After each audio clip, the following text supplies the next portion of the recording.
My name is Angelique. I just graduated from college and am a newbie at my job. Angelique, you're a new employee training, right?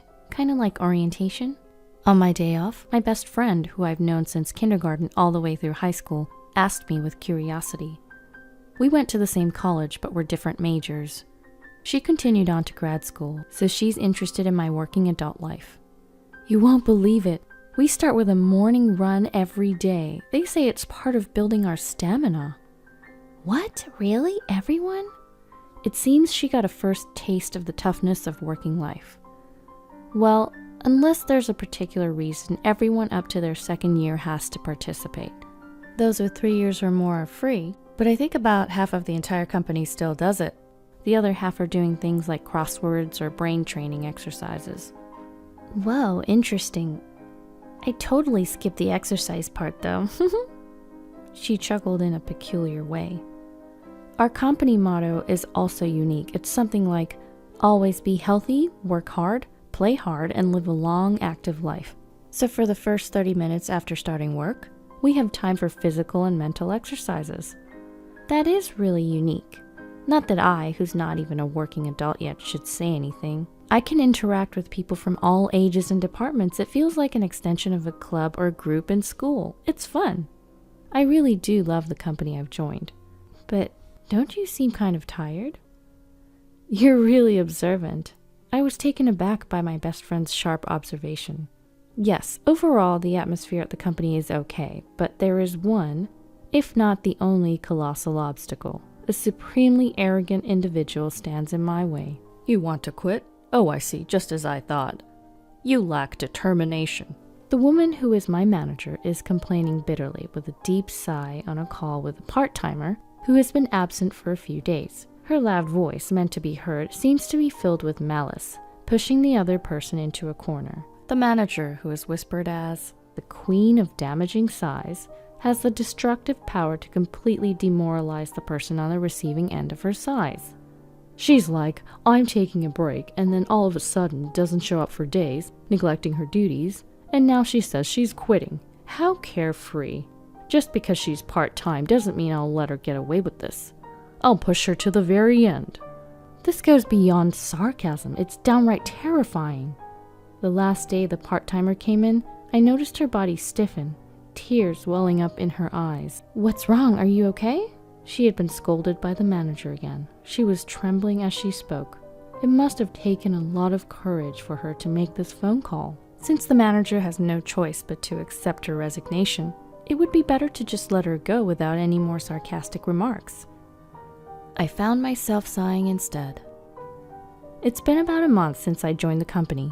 Considering that the first week was just going round and learning from all the departments in the company, I've encountered similar situations twice in the short span of 3 weeks. It's so inconvenient. She hardly does her work and just drags everyone down. All I'm doing is pointing that out. The manager, secretly referred to as the Empress in the company, always has deep wrinkles between her eyebrows. It takes effort to replace her. It's only natural that she should have the consideration to find a replacement and finish the handover before she quits, right? The tension spreads among the employees present as the manager seeks agreement. Everyone pretended to be focused on their work, nodding without making eye contact with the manager. However, oh, you seem to have a problem. Well, as I was recalling the face of the part-timer, I was caught in the scrutinizing gaze of the Empress. I'll ask you, once you receive your salary, you should take responsibility for your work, right? Yes? If asked just about the correctness of that statement, there's no other answer but to agree. Moreover, the manager was fully aware of this and deliberately directed the question at me. Do you think it's okay to act selfishly in the workplace? No, but selfishness is the enemy of work, right? I was about to argue back, but her loud voice cut me off, and in the end, I wasn't allowed to say anything. I regret that I couldn't do anything for the part-timer who was crying back then, and that I just let the manager have her way. That's bound to stress you out. I'm sorry, I just keep complaining. I was supposed to be bragging about the company, but before I knew it, it was all just one-sided complaints from me. It's okay. You can't keep things like that bottled up, and it's not your fault you can't argue back. If you resist too much, you'll be the next target. A manager who mixes up power and authority is the worst, right? Be careful not to get on her bad side, okay? Thanks. While expressing my gratitude to my best friend, I finally brought up the main topic.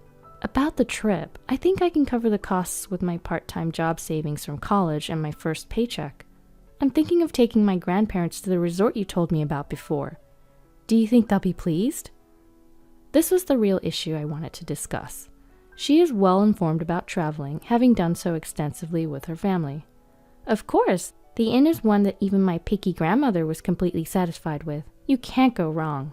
My best friend gave her approval with a smile. I'm glad. I really want to make it a good memory since we're doing it. I was planning a trip with my grandparents using the money I had diligently saved up. My grandparents are the ones who raised me in place of my parents who passed away when I was young. I wanted to give something back to the two of them who always put me first and supported me, so I had been saving money from part-time jobs since my college days. Gifting a relaxing stay at a luxury inn with your savings and first salary, your grandparents will definitely be thrilled. Seeing my friend smile, my cheeks also relaxed. However, it was Friday afternoon, the day before the trip. I was called by the manager and went to her desk, and she said, "Classify these by category and analyze them. They're documents to be used at the beginning of next week." She was wearing an unusually bright lipstick and had a smug smile on her face. Huh? I was suddenly faced with a pile of thick documents, and my eyes widened in surprise. You want me to analyze this by the end of the break? There were several binders, each one being super heavy, and they were all out of order. Just sorting and classifying them would likely take a whole day. And to analyze them on top of that. To my confusion, the manager said with a victorious air, "I'm glad you understand my orders. You've been ignoring instructions recently, you see." Unable to hold back the unreasonable accusations, I decided to stand my ground. I hate to point out, but it's Friday, and there are barely 2 hours left until the end of the day. It's simply impossible to finish these documents by the beginning of next week. I tried to reply as calmly as possible. Ever since our part-time worker left, the Empress seems to have picked me as her next target and has been intensifying her harassment. Excluding me from office memos, issuing wrong instructions, and then blaming me for misunderstanding. On top of that, she piles on an unmanageable amount of work that clashes with my long-awaited vacation. It seemed like my objections didn't bother the manager at all. "You're going to use it at the beginning of the week, right? It's fine if you come in over the weekend to finish it. Oh, and just to let you know, these documents are confidential, so don't take them home." Please wait a second. I tried to argue, but the manager said, "I have a meeting soon, and I'm leaving directly from here today," leaving a pile of documents on the desk and walking out. The next day as planned, I was under the traveling sky with my grandparents. Seeing my stifle yawn after yawn, my grandparents worried. "Are you okay, staying up all night and then going on a trip? Maybe we should have canceled." "I'm fine, don't worry. I was really looking forward to this trip today." Even so, my grandparents were worried about me because I'd worked all night and came home just in time for departure. Even though I had informed them in advance, it seems as though I'd caused them some anxiety. No, this won't do. It's a special trip, so I have to make it enjoyable. I cheered myself up and turned a smile towards my grandparents. "Look at this view, it's amazing. The sea is so beautiful. Don't worry about me. I worked a lot so that I could enjoy delicious food at the inn, soak in the hot spring, and sleep soundly on a fluffy bed." When I acted in such a silly manner, my grandparents finally started to enjoy the view with a relieved expression. But a nightmare was waiting for me in the midst of all this fun. "Did you finish the job I asked for? You didn't quit it, did you?" A familiar voice startled me while I was strolling alone in the inn after checking in. "Manager? Why, out of all places, why here?"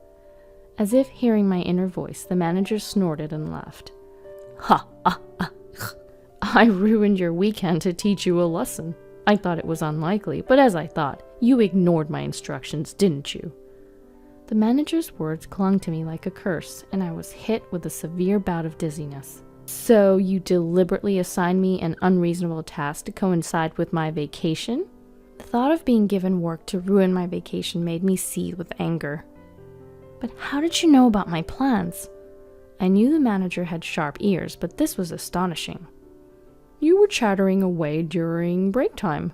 Where are you going? When are you going? Oh, I'm so jealous. You were so pleased being praised by everybody. It was hilarious. Eavesdropping. You're the one who was talking loudly. Realizing that my innocuous chats with colleagues were being carefully listened to, I felt a chill.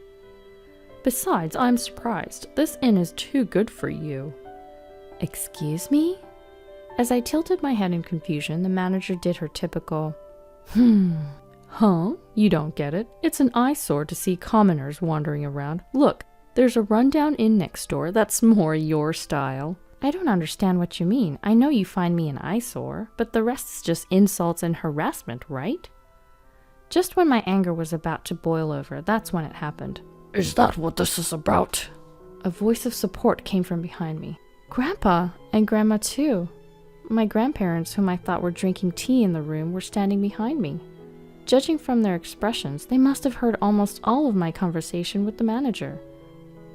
This is... I hurriedly tried to explain, but my grandfather cut me off and spoke to the manager. Nice to meet you. I'm Angelique's grandfather and have been her guardian for many years. Perhaps it's quicker to tell you that I'm the honorary chairman of the trading company that was discussing a deal with your company the other day. At those words, the manager's face turned pale. What? The honorary chairman of the industry? But your name is different from this employee's. Yes, she goes by her maternal family name. Otherwise, she would be viewed differently as a member of a famous company's founding family, right? I don't want my precious granddaughter to have a tough time at the company where she works. I am terribly sorry. I had no idea. The manager's face turned even paler. Do you think ignorance excuses rudeness? What? Oh, no, In contrast to my grandfather's calm demeanor, the manager was sweating profusely and frozen in place. I'm afraid I'll have to ask you to relay a message to your company's CEO. I'm not interested in doing business with a company that has a manager like you. Well, wait a minute, please. Ignoring the manager's shrieking voice, my grandfather continued. My granddaughter joined a company with a great motto: stay healthy, work hard, play hard, and live a long life. I thought the existence of quirky managers was necessary for the growth of the company. But your personality and behavior are harmful, he concluded. If you disagree with what I say, you can ignore it or spread bad rumors about me. My granddaughter has been recording all of this with her camera. Let's see whose side the world is on. Then he left the scene. As my grandfather said, I had been recording from the beginning of the trip, with a camera hanging around my neck to capture memories with my grandparents. I had forgotten, but the camera was still rolling at that moment. The manager, trembling, tried to cling to my grandfather, but was bluntly told, It's too late now, and collapsed on the spot. Wait a minute, can't you do something to help? After being coldly brushed off by my grandfather, the manager surprisingly turned to me for help. I refuse. You always say there's nothing a newbie like me can do. I gave back my manager the sarcasm she gave me just the other day. I managed to keep my anger in check and even managed to flash a smile. Yeah, I could probably be an actress too, I thought to myself. Then, at the start of the week at work, there was an issue with the manager. The executive who leads the running club was standing tall in our department since the morning. Our company creed is to be a company that practices living healthily, working well, playing well, and living a long life. We welcome hard work, but that doesn't mean forcing people to work. Especially not if it compromises their physical and mental health. Executives who dump unreasonable amounts of work on their subordinates are merely showing their lack of managerial skills. The managing director's voice echoed throughout the floor. Excuse me? The manager, seemingly taken aback by being attacked first thing in the morning, was about to ask something calmly while clenching her fist. But the executive said, Here we have the time cards from last Friday to today. There were 5 employees who came to work on Friday and stayed until Saturday morning. 3 people worked on their days off on Saturday and Sunday, and this morning, Angelique came in early. The manager seemed more and more perplexed as she was presented with these records. What does that mean? I explained to the confused manager, prompted by the managing director. If I may, You instructed me to finish organizing and analyzing a massive amount of data by the start of the week, and told me to work during holidays if necessary, but it was impossible for me alone. Just then, the executive happened to pass by, so I was able to consult with the people around me, and with the cooperation across departments, we managed to complete the task as you instructed, spending the amount of time and manpower I just explained. Since the running club members who helped this time were there at the executive's meeting, I took the opportunity to thank them again. I only worked from Friday night to Saturday morning, and early this morning after returning from the trip. I was hardly any help, but thank you so much for helping me. When I bowed, I received kind words in return like, "We help each other out in times of trouble," and "That's what running buddies are for." The manager finally seemed to have grasped the situation, and this time she came at me. "Crossing departments, you say? I didn't authorize such a thing." She seemed intent on blaming me for overstepping her authority. "I approved it." "The managing director?" At the managing director's words, the manager was frozen in shock. The newbie in the running group, who always had a smile on her face, was in deep trouble. When I heard the situation, I found out they'd been burdened with an absurd workload. It would have been fine to leave them be, but since it was work necessary for the company, I took charge and gained everyone's cooperation. I apologize for the post-approval, but first. The managing director stared at the manager. I can't forgive the base motives behind burdening a hard-working employee who's trying to be filial to their grandparents with an impossible task just for harassment. These were the most forceful words I'd ever heard the managing director say. The managing director's face softened a bit. "The other day, my grandchild who visited me cooked up some fried eggs. Haven't recently learned how to make them. They were overly charred and even had eggshells in them, a real mess. But it was the first time my grandchild had cooked something with such dedication. To me, it was the best feast ever." He talked, overlapping his feelings for his grandchild with the sentiments a supervisor should have for their subordinates. "Despite the kitchen being a complete mess from my grandchild's cooking, my wife was in high spirits all day. That's just how it is. When I told them it was delicious, the proud smile on the young face was the most endearing thing."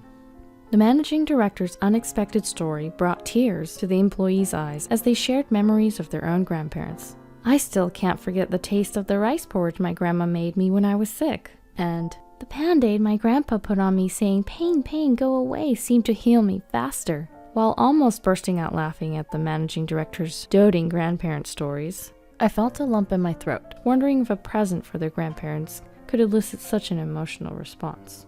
The people who helped me that day told me as I bowed, "If you think you're causing trouble, the best way to show us respect is to go and have as much fun as possible." And they sent me off on my trip. I love this company, all of you, and of course my job. That's why it's so frustrating to see part-time workers and employees like me being targeted and quitting due to unreasonable demands. Saying this with all the courage I could muster, a warm round of applause erupted from those around them. However, the manager seemed irritated by this and confronted them. "Do you think it's okay to talk like that?" The managing director quickly reprimanded her. "Silence! If you want to stay with this company, you'll lose all your titles and privileges and be demoted to the same status as a new employee. Naturally, you'll be starting from today, so the employee who joined a little before you, Angelique, will be your senior. You should be careful with your words." Upon hearing that the president had also approved, the manager shook her head intensely and yelled, "No, I won't accept this." But there was no help for her. Instead, everyone's cold glares focused on her. "If you don't like it, you're welcome to submit a resignation letter anytime." Well, what? This was the downfall of the manager known as the Empress.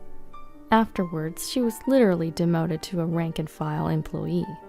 She stuck around the company for a bit, but maybe she couldn't handle the tough treatment she was getting because one day, she just stopped coming in. A few days later, her resignation letter came in the mail. Around that time, our company was being covered on TV.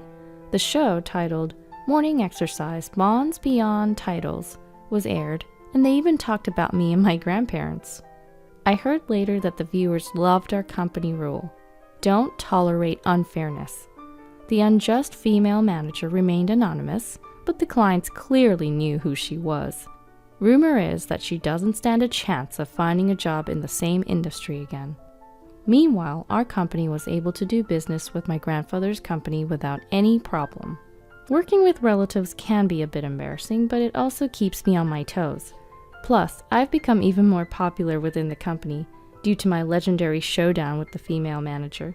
Whoa, you're so motivated. I want to work with you once I finish graduate school, my best friend recently told me. I'm hoping that'll happen too. I've started saving again because I want to travel with my grandparents without any worries this time. It'll take time since all I can do is save bit by bit, but just sit tight, Grandma and Grandpa. I'm going to continue to cherish my precious time from here on out.